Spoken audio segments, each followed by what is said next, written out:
สบายดีตอนเช้าทุกคนกับมายามเบ็ดใส่ไว้คืนนี้หมายน้องบัวคืนนี้ก็ได้7 โตมันรุ่นเบิ่งตอนเช้าสิได้7 โตเนาะไปยามกันเลยเนาะนี่หลังนี้บ่ถือบ่ติงบ่ยังเลยยามหลบเช้าบ่ถือเด้อทุกคนถือแต่กลางคืนนี่บรรยากาศน้องบัวแกงเบ็ดปลาคอได้เรื่องอยู่เอาแล้วปวดคนหลักเอาปลาเนี่ยเสียบให้ค่อยๆ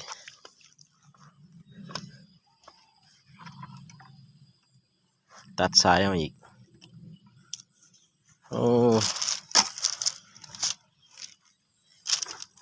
มันโจรเสยแทนทางนี้กันนี่ทุกคนเอาปลาเลยเซมหน่วยนี่ให้เห็นบ่โจรแล้วก็ปลา2-3 โตเลยนี่ก็แม่นเลยอีกเลยทุกคนหลักปลดเอาเลยเซมไว้สูงๆนี่แหละ3-4ล้างแล้ว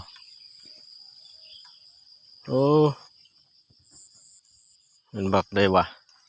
ล้างอีกทุกคน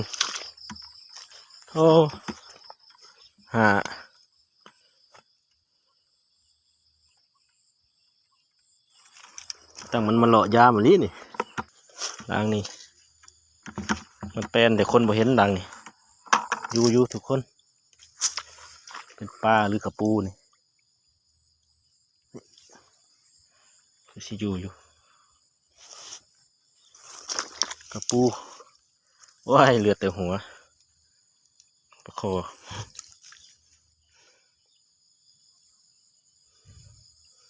แนวนี้ละมันบ่เอานี่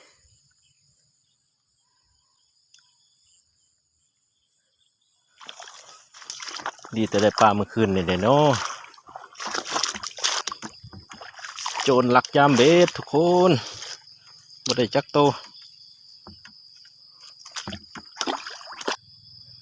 บ้านนี้มีโจรใช่เนาะโจรแบบนี้โจรหากินง่ายพุ่นมีปัญญาใส่เบ็ดหาหลักปลาเบ็ดหมูนี่หาล้างเด้อทุกคนโจรเอาล้างนี้บ่เห็นเลย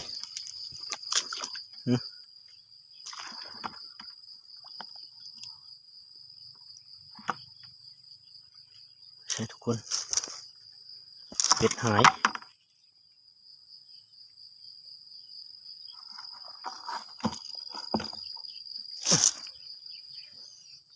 ช่วยเทวอมไม่ได้ปลาจักตัวนี่แถมเบ็ดหายอีกงั้นบอกมันเอาพี่ทุกคน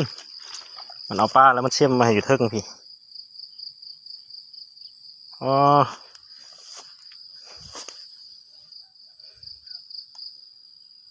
โหดขนาดเนาะ6 โตแล้วมันเอาเนาะบักได้ปะมันเห็ดท่าทายหรือเอาเลยเชื่อมมาอยู่เทิงพี่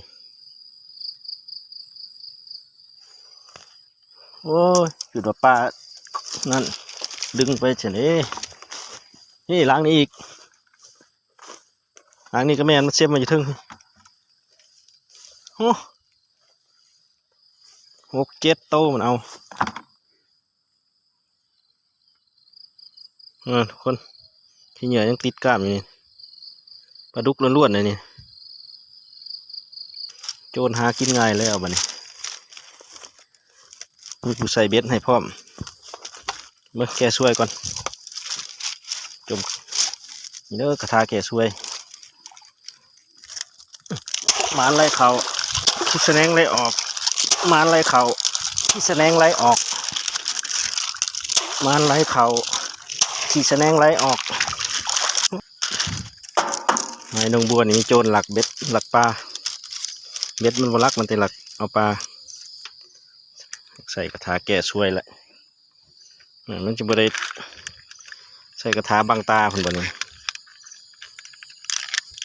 ใส่เบ็ดนี่นะ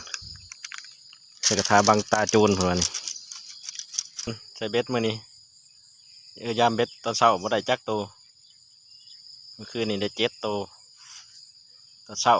เห็นแต่ว่ามันหลุดขับปดเอาเนาะขับปดเอาประมาณ7 โตนี่แหละอาจจะเป็นปลาดุกเหมือนพอเหยื่อเขาใส่มีแต่ปลาดุกกินนะส่วนใหญ่เอ้ยโจรนะหากินง่ายพอเลยสิบ่ได้ใส่กันคาถาบังตาโจรผมว่าใส่เบ็ดนี่นะสำนีก่อนทุกคนสำนีก่อนเด้อทุกคนเด้อกลับบ้านก่อนขอบใจ